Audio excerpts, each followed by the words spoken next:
Começa agora mais um especial coronavírus. A gente sabe que a pandemia deixou ainda mais evidente a desigualdade social no nosso país. Com o aumento do desemprego, as famílias estão mais vulneráveis e as crianças que não têm acesso à internet e não conseguem se manter na escola podem, em breve, fazer parte de uma estatística muito triste, a do trabalho infantil. Só no ano passado, o Disque 100 recebeu mais de 4.200 denúncias relativas a esse tema. Hoje é o Dia Nacional de Combate ao Trabalho Infantil e a campanha dos órgãos que lutam contra essa realidade chama a atenção para esse período delicado que a gente está vivendo agora. E para entender na prática o motivo de toda essa preocupação com as crianças e adolescentes, eu converso por Skype com a Luciana Coutinho, que é procuradora do Trabalho e vice-coordenadora nacional de combate à exploração do trabalho da criança e do adolescente. Boa noite, Luciana. Me ouve direitinho? Boa noite, ouço sim, perfeitamente. Muito obrigada pelo convite. Bom, o pessoal de casa talvez ainda esteja aí com uma dúvida, né? Qual que é a relação desse momento que a gente está passando com a questão do trabalho infantil? Luciana, na prática, por que as pessoas que entendem do assunto, os especialistas, acreditam que essa estatística ela pode aumentar, né? Mais crianças podem estar aí suscetíveis a esse trabalho infantil? Bom, com a pandemia, o que nós estamos assistindo é um risco muito grande que a gente já está evidenciando na prática do aumento dos índices de pobreza e extrema pobreza no nosso país. Nós estamos assistindo aí algumas empresas que estão cerrando as suas portas, aumentando o nível de desemprego, aumentando o trabalho precarizado, e tudo isso se reflete em maior desigualdade social e maior pobreza. E o fenômeno do trabalho infantil é algo que está extremamente ligado à pobreza e à desigualdade social. Aquelas famílias onde há casos de trabalho infantil, onde se detecta o trabalho infantil, elas não colocam as suas crianças, os seus adolescentes em trabalhos proibidos por uma predileção ou por uma escolha. Elas são premidas a essa situação em razão de necessidade de subsistência e de sobrevivência. Então, com o aumento do índice de pobreza, de extrema pobreza, o que a gente pode verificar é o incremento, inclusive, do trabalho infantil, dentre outras mazelas sociais. E por isso, o nosso slogan, o slogan da nossa campanha, está centrado na pandemia, no Covid-19 e anuncia, agora mais do que nunca, protejam crianças e adolescentes do trabalho infantil, porque nós esperamos aí, infelizmente, que esse cenário do trabalho infantil, que já não é bom, que já é muito ruim, possa piorar agora durante a pandemia e depois da crise sanitária. É só para a gente ter uma noção, né? A Luciana está falando desse cenário. O cenário de hoje, os últimos dados do IBGE apontam que aqui no Brasil a gente tem 2,4 milhões de crianças e adolescentes em situação de trabalho infantil. E aí eu já vou para uma próxima dúvida que é muito comum, né? O que pode ser encarado como trabalho infantil? Quais são essas possibilidades? A nossa Constituição e as nossas normas jurídicas, elas estabelecem como regra geral que as pessoas não podem trabalhar antes dos 16 anos. Essa é a regra geral. Existe uma única exceção que está prevista na nossa Constituição, que é o trabalho a partir de 14 anos como aprendiz.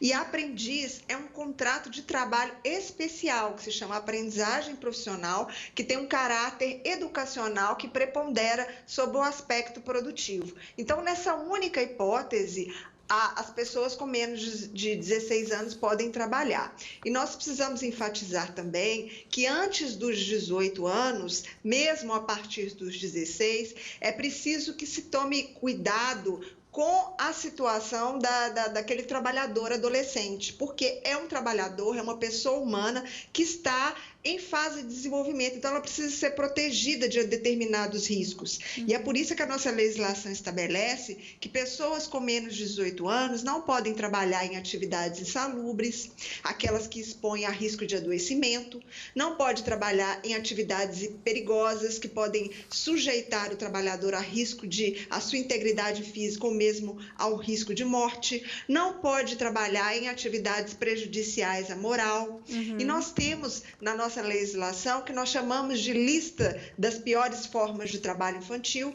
que é decorrente da ratificação pelo Brasil da Convenção 182 da Organização Internacional do Trabalho, que estabelece uma série de atividades que estão elencadas nessas circunstâncias. São atividades que podem ser prejudiciais à saúde, à vida, à segurança, à moralidade, e por isso elas não podem ser exercidas por pessoas com menos de 18 anos. E aí eu posso exemplificar algumas que estão nessa lista das piores formas. Quais são as mais comuns, né? O trabalho, por exemplo, doméstico, as pessoas com menos de 18 anos não podem exercer, porque ele submete o trabalhador a uma série de riscos, a riscos ergonômicos, a risco de queimadura, porque lida muitas vezes com fogo, agora, a Luciana, risco de cortes, material perfuro cortante. Então, esse tipo de trabalho não pode ser exercido por pessoas com menos de 18 anos. E aí poderíamos falar de outros casos, como, por exemplo, o trabalho infantil em logradouros públicos, nas ruas,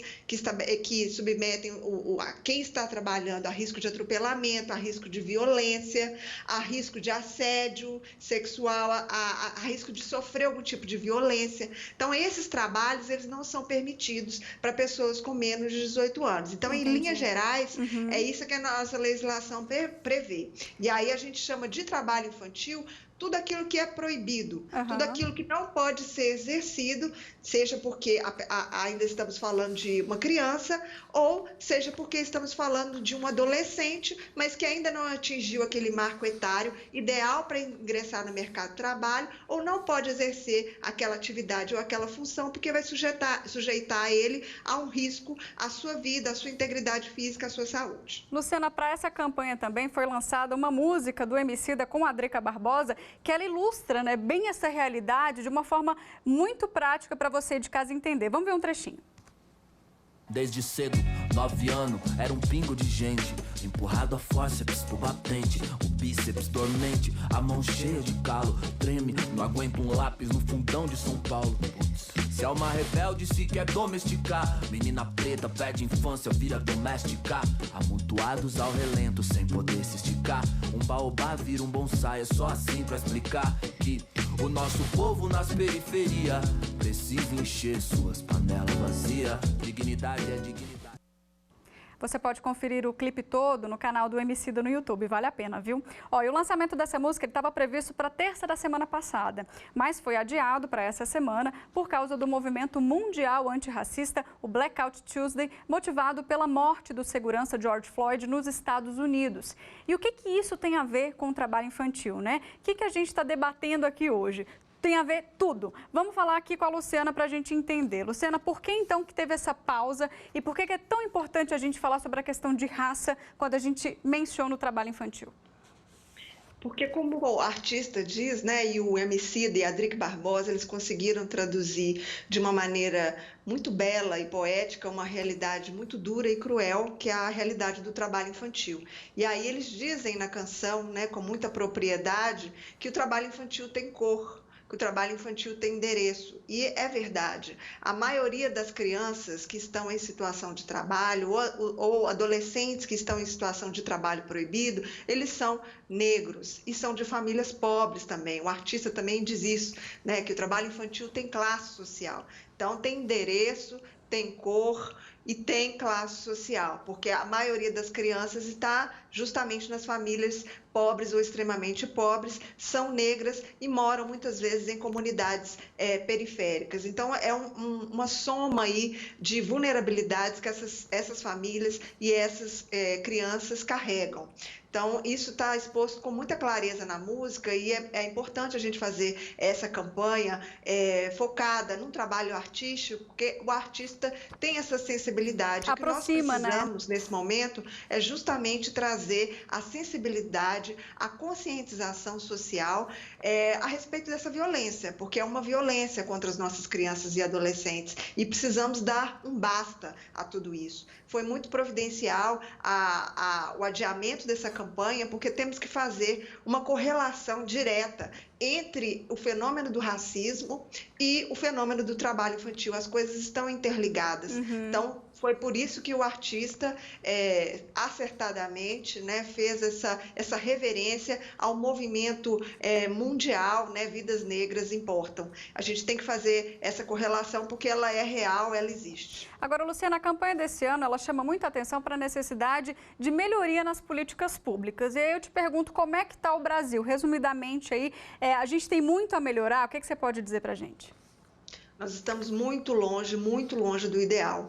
O Brasil, ele assumiu compromissos internacionais, o Brasil é signatário da Agenda das Nações Unidas 2030 e ele assumiu o compromisso de erradicar todas as formas de trabalho infantil até o ano de 2025. E bem a gente vê pelas nossas ruas, pela situação que a gente vivencia nas nossas cidades, de forma escancarada, que as crianças e adolescentes continuam sendo explorados na situação de trabalho infantil. Então, precisamos investir em políticas públicas, porque não existe enfrentamento do trabalho infantil sem políticas públicas que deem a devida proteção social a essas famílias, que muitas vezes precisam se valer dessa mão de obra, né, de crianças e adolescentes para ajudar na sobrevivência e na subsistência. E aí nós temos que pensar em políticas de distribuição de renda para essas famílias, para garantir que elas não precisem se valer da mão de obra de crianças e adolescentes para completar o orçamento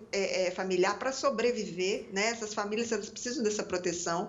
As crianças e adolescentes que estão nessa situação de trabalho infantil, elas precisam ser inseridos em atividades de contraturno escolar, em atividades de cultura, lazer e esporte, que muitas vezes são negligenciados a essas crianças e adolescentes. Isso é algo que está na nossa Constituição como um direito de todas as crianças e adolescentes, mas lamentavelmente apenas algumas fazem jus a essa proteção integral que a nossa Constituição prevê. Outra questão é a questão da educação, né, que é muito desigual no nosso país. Quando nós vamos ver os índices de trabalho infantil, nós percebemos que a maioria das vítimas também está na rede pública de ensino. E isso tem um impacto direto no índice de rendimento escolar dessas crianças. São crianças e adolescentes que não vão conseguir o mesmo rendimento escolar dos seus colegas, porque eles têm que trabalhar, chegam cansados na escola, não conseguem ter um bom rendimento escolar, acabam desmotivados e, não raro, abandonam a escola, né? E aí a gente tem esses índices gritantes de evasão escolar no nosso país, que estão associados, dentre outras questões, ao trabalho infantil.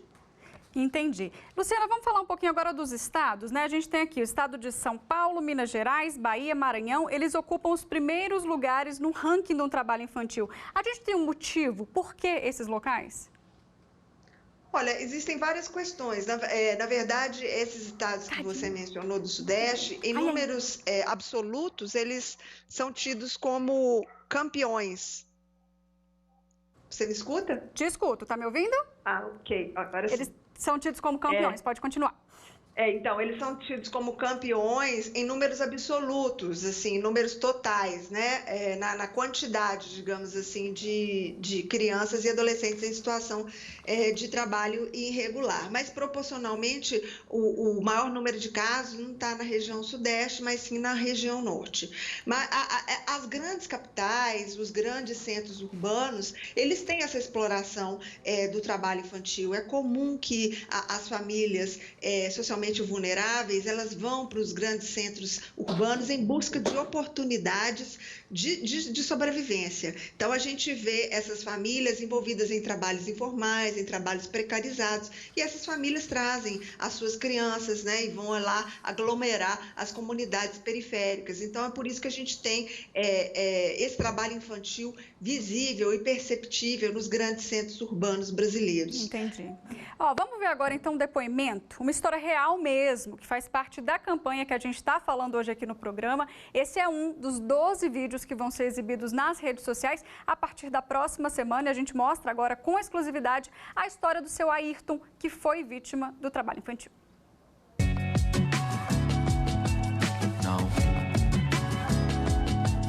Não, ao trabalho infantil. Meu nome é José Ayrton Alves Nascimento, sou daqui de São Luís do Maranhão E quero dizer então que eu fui um menino de família pobre, que trabalhei da minha infância até a minha adolescência, né?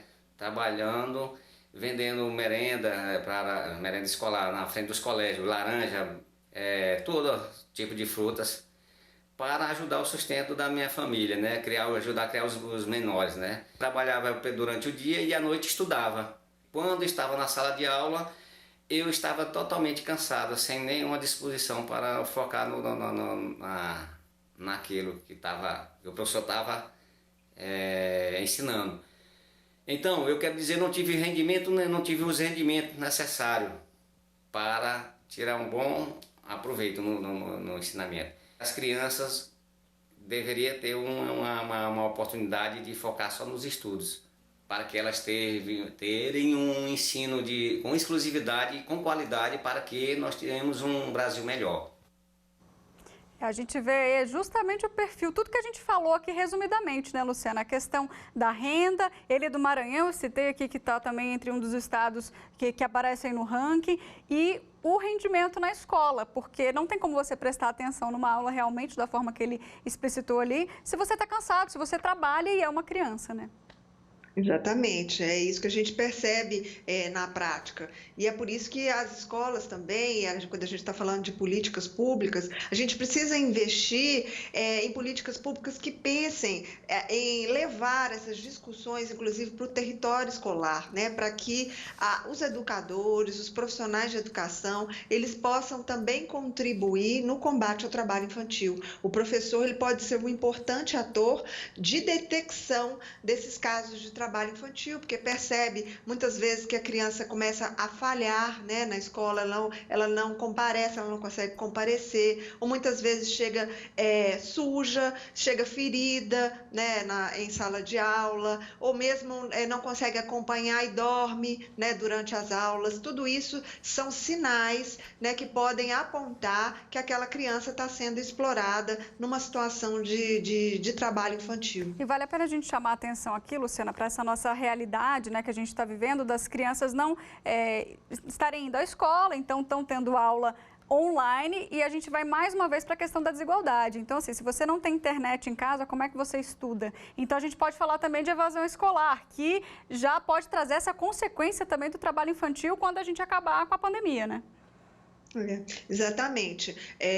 O que a gente percebe é que a contaminação pelo Covid é algo democrático, é algo que todos nós estamos sujeitos, mas os meios de enfrentamento da pandemia e da doença, elas não têm nenhum tipo de democracia, elas não são democráticas, né? Enquanto eu, por exemplo, posso estar aqui na minha residência fazendo meu trabalho de maneira remota, me resguardando e resguardando os meus entes queridos, existem milhares de mães que não têm essa mesma sorte. Por exemplo, a gente viu vários casos de trabalhadoras domésticas que tiveram, mesmo durante a pandemia, e continuam, né, tendo que fazer isso, ir trabalhar e muitas vezes esguarnecer, não ter onde deixar as suas crianças, né, e às vezes crianças da mais tenra idade. Então, é algo que nós percebemos com muita clareza, que não há essas ferramentas de defesa para toda a população. Alguns têm meios de se defender da pandemia e da doença, outros não. É uma triste realidade, né? Para a gente fechar a nossa última pergunta aqui, achei interessante, eu acho que vale a pena a gente tocar nesse assunto, apesar de não ser, talvez, a realidade de muitos, né, não conhecerem essa realidade. Luciana, no site do Tribunal Superior do Trabalho, eles dizem que existe uma forte carência de dados sobre a violência sexual de crianças e adolescentes, né? Mas que, infelizmente, é muito comum. E aqui a gente está falando, talvez não das grandes capitais, talvez do interior. Queria que você falasse um pouquinho sobre essa realidade, que é uma realidade difícil, mas que a gente sabe que existe, né? Essa prostituição de menores. A exploração sexual comercial, ela é uma das piores formas de trabalho infantil. Inclusive, essa convenção que eu mencionei no início, a 182, ela rola a exploração sexual de crianças e adolescentes como um trabalho e como um trabalho que está dentro dessa lista das piores formas, que o país ele precisa buscar estratégias de enfrentamento para acelerar a erradicação desse mal. Quando a gente pensa em crianças e adolescentes, nós temos que considerar que são pessoas que estão em fase de desenvolvimento, que não têm discernimento, então a utilização até dessa expressão prostituição, pesado, ela não é adequada, né? quando a gente fala de crianças e adolescentes, porque são pessoas que não têm esse discernimento para fazer o juízo de valor a respeito da utilização do seu corpo, né? E para desempenhar essas práticas sexuais. Então, a gente enfrenta essa questão. Infelizmente, é algo que a gente precisa lançar luzes, né, a respeito desse fenômeno, é algo que não se fala. Nós acabamos de sair do mês de maio, que é o mês em que há o dia 18 de maio, né, que é alusivo, né, à exploração sexual de crianças e adolescentes, e lamentavelmente a gente tem essa questão que você bem mencionou, da falta de dados, né? Nós não temos dados precisos a respeito dessa questão, e para dizer bem a verdade, nós não temos dados precisos também a respeito do trabalho infantil como um todo. Esses números que nós mencionamos, números estatísticos da própria IBGE, eles podem estar certamente subnotificados, não retratarem a realidade, até porque estão defasados, né? A última estatística que a gente tem de 2016. Então, nós temos muito a avançar. Luciana, começou a falhar aqui, mas nosso tempo chega ao fim também. Eu quero agradecer muito a sua participação e por ter passado todo esse conhecimento para a gente, viu? Muito obrigada. Eu que agradeço. E eu queria só aproveitar a oportunidade para dizer a todos e todas que nos ouvem que procurem as informações nos tribunais regionais do trabalho, no Tribunal Superior do Trabalho, no Ministério Público do Trabalho. Durante esse mês inteiro nós teremos vários eventos virtuais sobre essa temática, então eu convido a todos e a todas para conhecer um pouco mais sobre essa importante questão. E o canal de denúncia, hein, gente? Disque 100. Obrigada, Luciana. Bom, a nossa série de programas especiais sobre o coronavírus chega ao fim hoje. Foram 90 edições. A cada dia, a gente abordou um assunto diferente, com profundidade e responsabilidade. Um dos grandes diferenciais de uma TV pública e educativa diante da grande mídia. O nosso objetivo aqui é levar até você informação de qualidade. E essa missão continua nos nossos jornais e programas especiais. Eu me despeço hoje desse projeto, lembrando você aí de casa que a pandemia ainda não acabou. A gente está longe. Já levou mais de 41 mil vidas. Marias, Josés, Tiagos, Cláudias, Franciscos, que foram vítimas desse vírus invisível subestimado por tantos.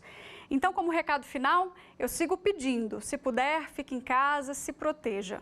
Não posso deixar de agradecer e demonstrar também minha profunda admiração pelos profissionais de saúde e de todas as outras atividades essenciais como a nossa, que não pararam um dia sequer para que o nosso novo normal seja o melhor possível. Um ótimo fim de semana para você, saúde sempre. A gente continua se encontrando aqui na programação da TV Justiça e lá no nosso canal do YouTube, TV Justiça Oficial. Boa noite. Tchau.